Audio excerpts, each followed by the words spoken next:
So, lately there's been a lot of stuff going on in the news. We've seen a lot of murders going on. Yeah, tragic murders and shootings going across America.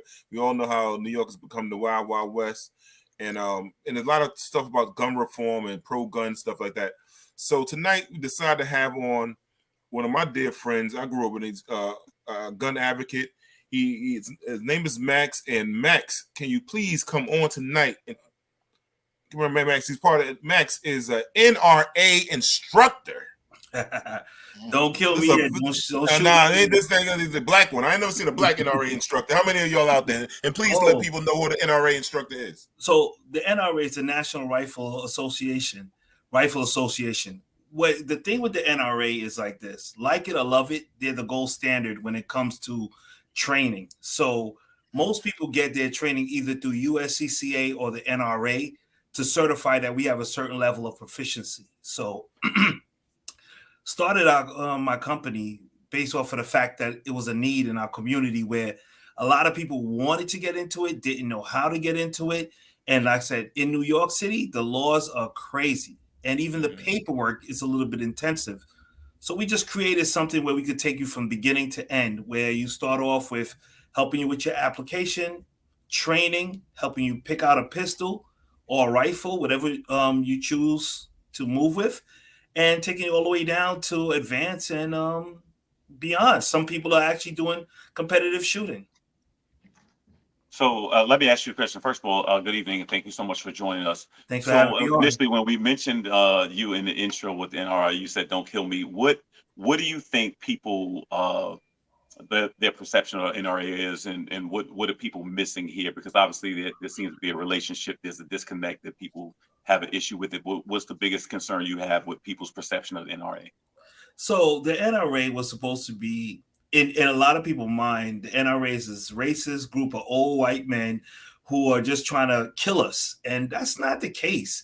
I think what's happened is the NRA was established for us initially, and it seems like it's got whitewashed. And then there are some racist people. But from what I can tell, from what I've seen, and this is crazy, and I'm going to be honest with you, I have not dealt with racism in this firearm community. It's the weirdest thing because I've dealt with it every other platform in my life. So that's why I know people's perceptions of the NRA because of there was a Morford Act where, they spoke against gun rights, which was strange for them. But once again, this was 1950, 1960 with the Black Panthers, and they actually sided and helped pass a law that said, you were not able to assembly with firearms together. So that was that in this time. But a lot of the laws that passed that benefit us in the two-way community is pushed by the NRA and a lot of other groups. So I know once you hear the NRA, a lot of people get triggered like, oh my God. And that's not really the case. From what I've seen, I'll keep it a buck. So that's my take on that. So Max, let me ask you a question. In a recent spike in crime in New York City, has it changed your views on gun ownership? And is there a growing trend of gun ownership amongst Black people? Oh, absolutely. The rise is crazy as far as the amount of Black gun owners that I've seen in recent times. Like me and my friends we used to be the only Black men in there. It'd be the security guards and it'd be some police, and then very few, AKA civilians, would be there. Black, that is. From the time of George Floyd till now, it's a whole different environment. We are no longer the minorities at the gun range, which feels good to me because at least we're training. Now, as far as the spike, I don't connect the two together because you have responsible gun owners and you have criminals. So it's like the spike on criminals actually using, like I said, they're criminals. So what they're going to do is commit crime. They're going to use guns. And a lot of this has to do with a lot of gang related stuff. This is why Chicago has the crime rate that it has on murders, because a lot of it is just that gang related stuff or personal beefs. Max, you said you don't make the connection. Do you make a connection inversely politically? Like, it seems like there's always put away the guns, by politicians, I'm saying disarm, disarm, disarm. All right. And yet our crime rates continue to do what they do. Do you think that gun ownership or increased gun ownership within our community would have an effect with regard to crime rates? Do you think it would be um, higher, lower? Um, do you think there will be any effect at all? What do you think? I think there will be an effect. And I'm going to tell you this experience I had in the 90s. So here I'm in the 90s. I'm out in Miami, Florida with my cousin. He's original from Jersey. And we're down there. We're having a good time in the mall, Aventura Mall. And me and this guy, we, looked funny at each other. And he started to talk some smack. I just talked smack to him. And I was ready to turn up because, I'm 20 years old, testosterone flowing. And he's pulling me to the side like, yo, chill. And I'm like, why? Like this, I got him. He's like, nah, you don't get it. These dudes got guns legally. They will shoot you if you press it. And I was just like, wait a minute. I know my cousin ain't a punk. So if he's telling me this, then there's a different mentality here. And what I've come to understand is an armed society is a polite society. What do I think will happen? I think once criminals understand that they have more than the police force to deal with, it will definitely turn down. It's going to take some time because New York is new for this. But they understand, especially during this whole situation with the George Floyds and the riots, and they're seeing the response time. Criminals are not dumb. They understand response time. And they understand that when you make that phone call after they did what they did to you, they could be long gone. But when they know that there's a possibility that they could be engaged, it's a problem. If you listen to a lot of the school shooters, and when they talk about why they picked the place they pick places where there were no armed people. You don't hear people they're running up in ranges or gun stores. Like the last situation that happened, I forgot what state that was, with the LGBT, I'm sorry, whatever that person was or whatever they identified, they went in there and they looked. They had other schools that they couldn't get into. They didn't go to any place. They went to a place where they knew that they could actually do the most damage. So that's my philosophy with that one. Max, I want to ask this question. So I have a friend of mine. We always have this debate about guns, and so New York, I guess, has moved forward that you'll be able to carry legally in New York. So there was an incident on the subway where this guy, he dressed as a construction worker, and then I think he targeted the Asian community, or it was maybe an Asian on the R subway train? stop. Right, On the R train? right. Yeah. And so this guy was saying that's why we need more guns. But I was saying if everybody on that train was armed and everybody pulled, then what happens if they don't know who the shooter is? That was the thing I was concerned about when we get in situations, because when Rodney was on the show, he said there's a lot of police officers that can't shoot. They only are required to go to the range like twice a year. So it was like, that's a whole other subject. We can talk about that. Get a bunch of people, once you get a bunch of people that are armed and together, does it require some type of discipline for people to? Because I would assume if I had a gun, then if I hear bullets flying, I'm thinking everybody's suspect. Then I just start letting off. I don't know how it works. Like, what do you think? How do you deal with situations like that where it's just chaotic? Right. So I'm glad you touched on that, because this is what I'm saying. I stress a lot to people. If you decide to get a firearm, you have to get trained. And you have to understand your training is not 1 or 2 days at the range, just shooting off a couple of shots. That doesn't resonate with situation awareness, understanding a lot of things that you have to evaluate the situation. Just because there's shots going off, who's it? Where is it? Am I able to make that shot? Who's behind that person? If I miss, there's a whole lot of, and the thing about it is without training, you have to make these split-second decisions. And you'll find yourself in a lot of trouble. It's not always a shoot situation. If you can draw a weapon and just hold somebody down for a minute, that might be a deterrent. You may not have to use your weapon. And it's just like, that's the last factor. I think that what I want to express to a lot of people is to understand this. Because you have a gun and you go get a license, the last thing you want to do is actually use it. Because once you do, you're going to jail. You better have a lot of money because you're going to be paying out the wazoo. You know what I'm saying? Court cases and everything. You're treated as a criminal. So making that assessment, you have to be trained. And it takes time. It's a certain level of commitment that you should have once you say, I'm I'm apply for my license. I'm going to go forward with this. Now I'm committed to take these steps forward. If I was on the train and I had to evaluate the situation, I might not have drawn my weapon at all. Gun owners are very cautious in how they move. You have to be. Mm-hmm. Tim G says, Kelvin, when the shooting happened here this weekend, all these hardcore gun fools drove off just because they have them. Things get different when it's go time. Yeah. The person who shot the video got in his big old pickup truck and drove off. Yeah. And that's what I'm talking about, because when you're sitting there, now you got to think like, yeah, I'm here to protect myself. But if I engage somebody and the law is against me, now where am I? You know what I'm saying? I had great intentions, but the way that I engaged them was illegal. You know, you got to look at that. It's like, wait a minute. If I approach him and I shoot him, right? Did I see a weapon? Was he a threat to me at that immediate moment? Was there a way to de-escalate the situation? That's why, like I said to you, shout out to Maj Touré and this team out there. They really work on de-escalation. And that's something I want to include in my company, is to the conversation of trying to de-escalate a situation before the deadly force is being applied. But once you commit to it, you have to be willing to do it. There's a lot of, like I said to you, I have no issues with police officers at all. But I know that there's been situations where they shied away from situations when they got hot, because it's real. You, even with the best training, it's still going to be a split-second decision if you're going to engage. Max, let me ask you a question. Do you feel? Oh, somebody's going to say something. Go ahead. Go ahead. I'll speak out. So how do you feel about the different type of guns? Should it be a certain kind of guns everybody have? Is people allowed to get ARs, or should it be like we know in New York State there's 10 rounds per magazine? Should they be allowed to have the extended magazines? You know, should they make them faster shooting guns? What do you think?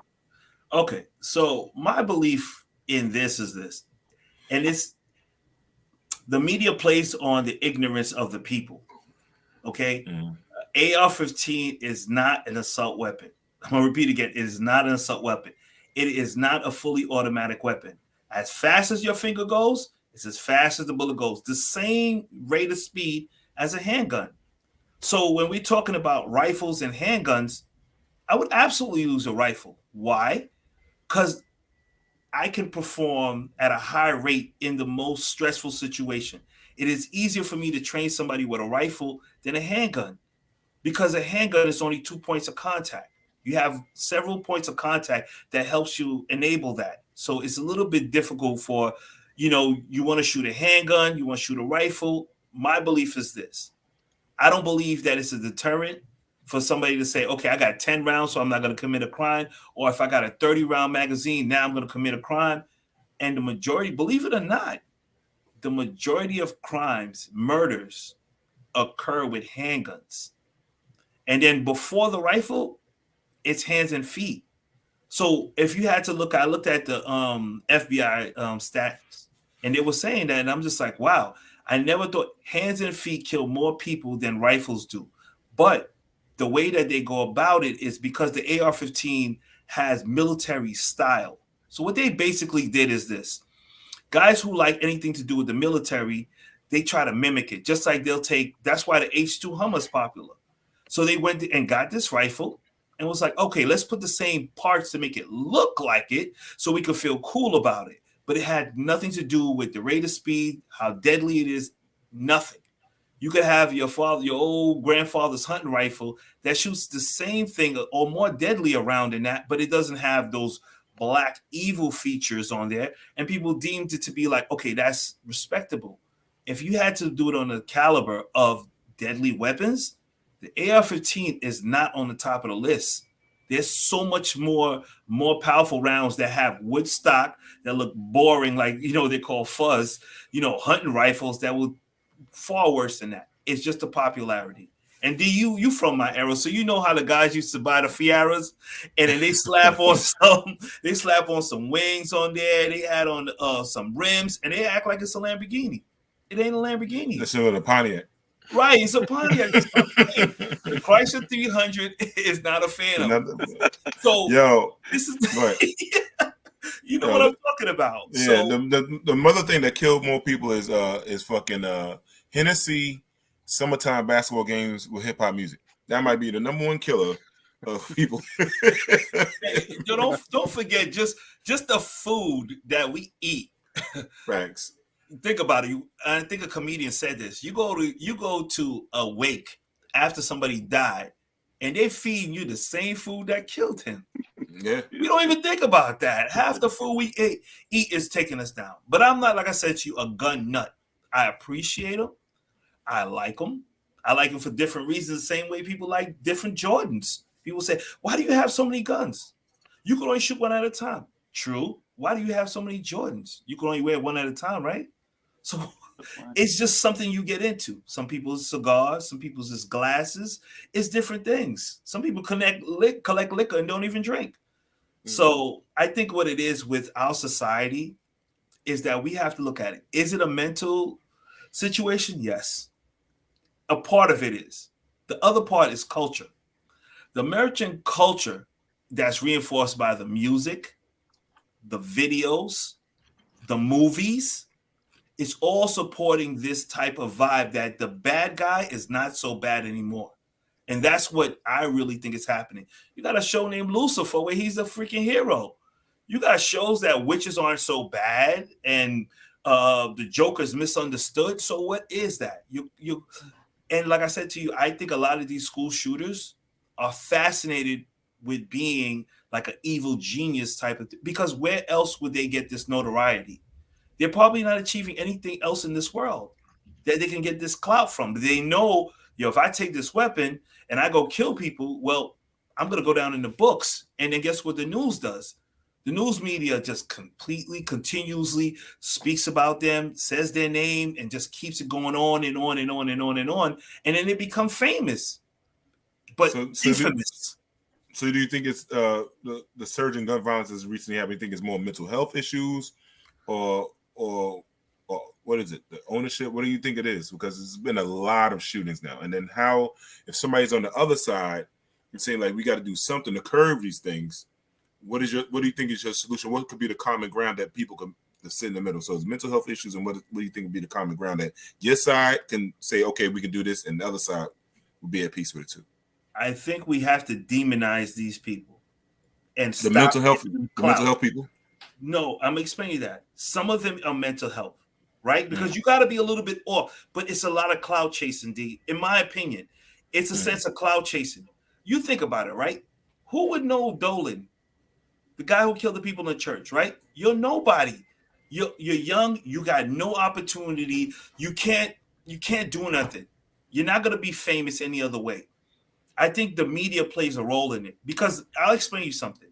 When they talk about there's school shootings that happen and other shootings that happen, but if it's not with an AR, you don't hear about it being blasted on news over and over and over again. And then the second thing is there are shootings that are stopped by other people with guns. You don't hear about it. And I'm just like, wait. This happened, that happened. This person who had a firearm legitly protected all these people. You don't hear his name. He's not a hero. He's not getting a plaque or nothing. But then you keep seeing, they want to look into his manifesto. They want to look into all these things. They're actually perpetuating the next school shooter. And if I don't know if you guys realize the situation that happened in Buffalo, I actually printed out his manifesto and read it because I wanted to get into his psyche. And when I started to really look at it, he listed exactly what's going to happen. He said, I picked Buffalo because I know in New York State, they don't have guns. And if they do, it's only 10 rounds and police are going to have them, right? Right? He went about it and said, after I kill these people, they're going to come out, they're going to pass legislations and more gun laws, and they're going to make the next school shooter or the next mass shooter reoccur again. It's almost like back in the days when Charles Manson, guy who's psychopath, he had fans. All of these criminals have fans and fan club and people who write to them. So if we don't deal with that aspect of it, the mental aspect, it's never going to stop, because the reality is this.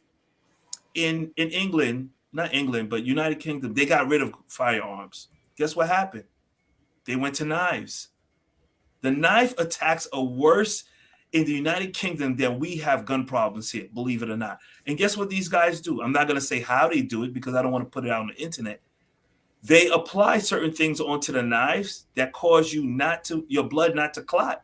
So you bleed out from a simple cut. I must say it. Huh? I'll say what it is. They put garlic on it. They put garlic on the knife. Yeah. If you put garlic on the blade of a knife, your blood won't clot if you cut somebody. So can you imagine you bleeding out to a simple cut? And if you look at the statistics of how much how successful they were to kill a lot of people, you're like, astonishing. I think it was China or Japan, one of these countries, where this guy successfully killed like 30-something people with a knife.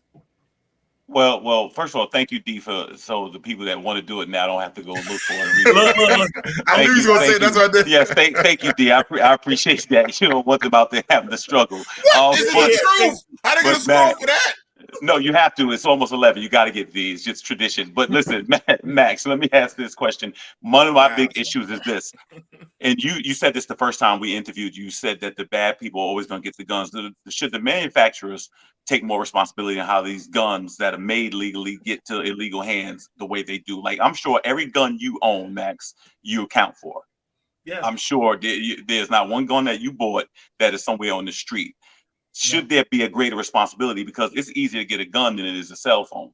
I mean, there's something wrong with that in the streets. So should the manufacturer?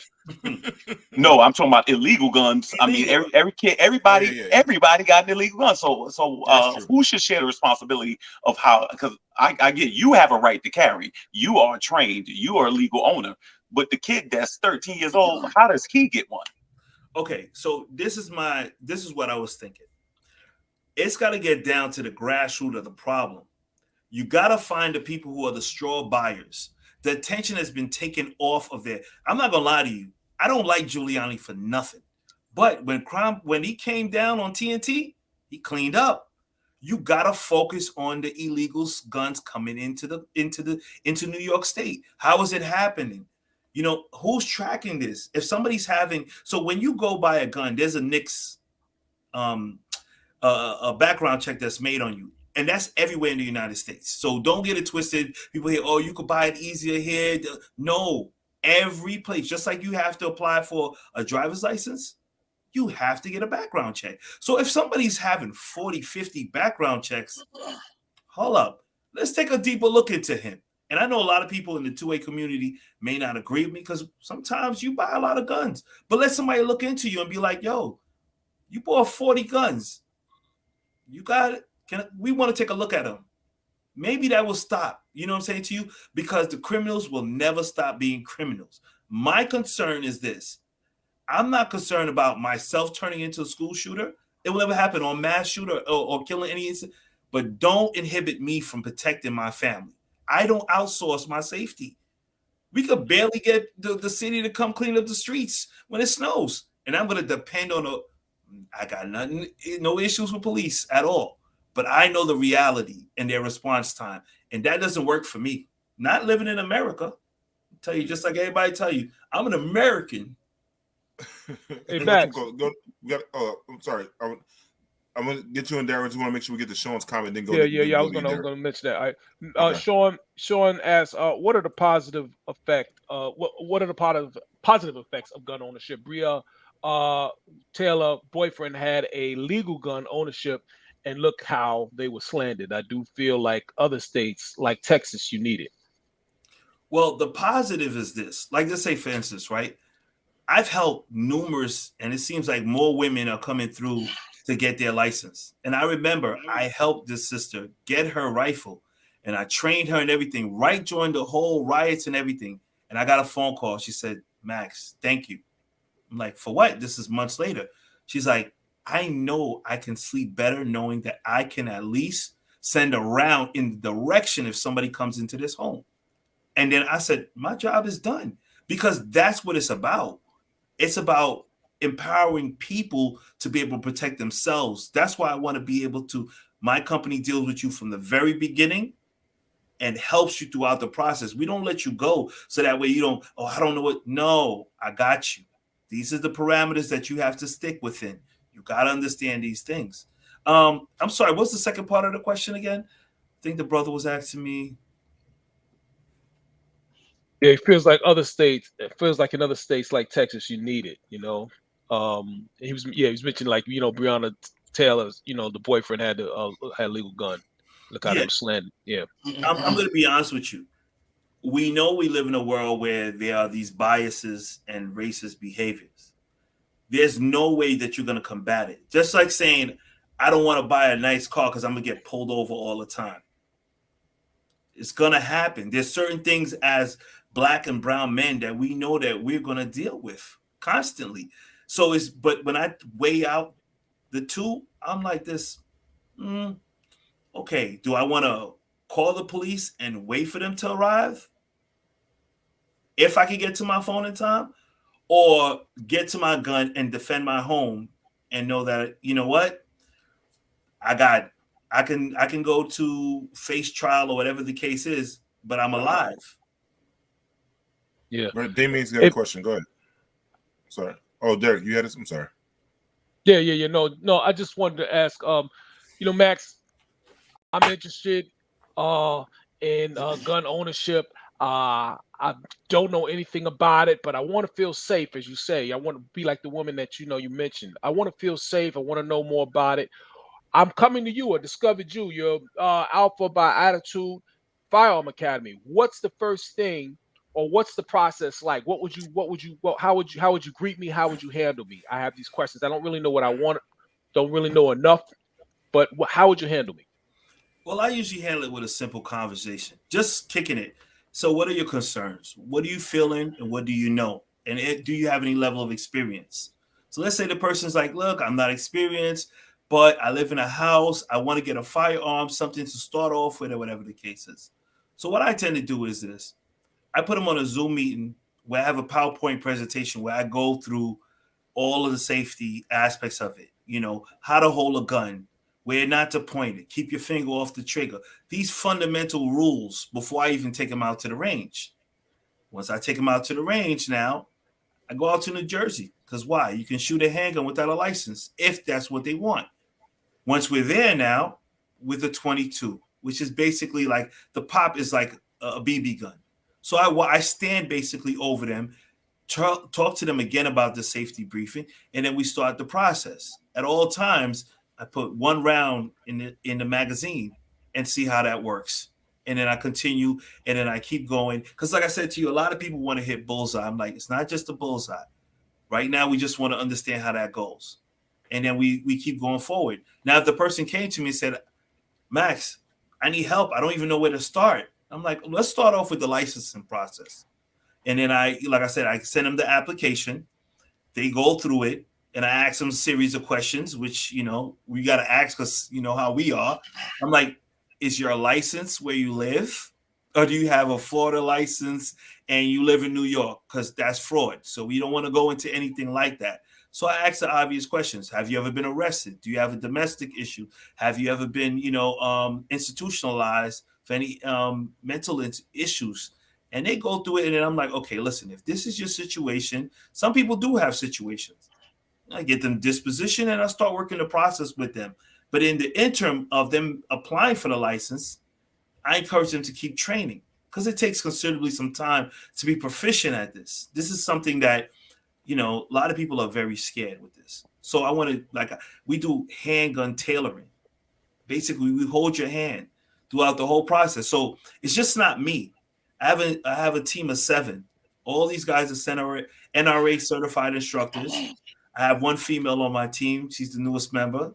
And I'm very proud. We have a really good, solid team. It's no different than you guys. You see how you guys chop it up and everybody loves the energy? That's what people walk away from me. Max, you guys' energy was so good. I came in here scared, but I didn't feel there was no egos. Made the person feel comfortable. You encourage them, and you really stress the safety. I remember I told somebody who last week I was training, she was frustrated because she wasn't hitting the bullseye. But in the target, it was a silhouette, and then the outside was yellow. So I said to her, you can't look at it like that. The yellow are the innocent bystanders. You hit all within the silhouette. That's what you have to look at and anticipate. So I think that's basically what it is. And if somebody wants to continue, we continue. and we can take them as far as if they want to competitively shoot. I'm actually a part of Team Battle, which is the first competitive team out in Lipsa, Long Island. And that's a different thing. That's running and gunning. That's the sportsman side of it. Where people, like I said to you, get into one aspect, you can go from, like I said to you, from every once in a while going to the range to competitively shooting. That's so much fun. It's a different world. I didn't know anything about it. I'm just proud that I allow myself to, get into it without the apprehensions of this is what Black people do. No, this is what we do too. Real quick, I want Y'all thank you, Sean. increasing Sean, my sales. man. Max, how much does the training? Max, how much does the training? Quickly, I'm sorry. How much does the training cost? God damn, Kelvin. I'm trying to get to the next time. You got a few minutes. All right, my fault. Max, let people contact you. It's cool. Okay, Yeah. just tell me, hit me up. I'm reasonably priced, but at the end of the day, like I said to you, it all depends. If you want to learn, you want to start off with handguns, we got to go into New Jersey because it's not legal to shoot anybody else's gun in New York. If you want to start off with rifles, which I don't have a problem with, because to me, I'll be honest with you, if I had to pick one firearm, it would be a rifle over a handgun. Why? Because in the worst situation, whether I'm tired, I came from a party, I'm saucy, I can still perform to a high level. So it varies, and it's customary to the person themselves. Because I have people who come to me, they want to buy a gun, and they got the license already. So now what they say, like, Max, where do I start? And everybody tells them, get a Glock. No, don't just get a Glock. We're not doing that. It's 2023. There's so many other guns that are available that are comparable. So now I have to explain to them, look, we're going to have to go to the range. We're going to go through a series of guns, and I have some guns, a few. So, oh boy. Thank you, Max, man. I appreciate it. I know we got to wrap. Thank you, man. Yeah, we got Max. So what can people find you on Instagram, Matt, and how they can inbox my man Max and he'll get back to you. And I know the brother for a while. He trained me on how to get my firearm, and he's I got speak nothing but highly about this brother right here and training me in different weapons. So Max, how can I find you on Instagram? You can catch me on Instagram at alphabyAttitude.com and just link on the bio. In a few weeks, we'll have the website up and running, but we're actively training private and groups. And like I said, we take you from the rootum to the tootum. All right, my brother, man. Love you, brother, and I'll see you soon, man. Thank you. I appreciate it. Hey, D, I got to say one thing. All you guys are welcome. I would love to step to the range with you guys and come back on the show again and see what you're. We got to film that. We're going to film that when we out there. Thank you. We're going to film that. You got to come out to Jersey, Derek. We got to get you out of Long Island, brother. No, ain't no problem. Yeah, let me know when. All right, not a problem. Derek can't sleep. Derek's up early in the morning anyway. He don't sleep, so we can do that early in the morning thing. You got it. All right. Thanks Max, for having peace, me on, brother. guys.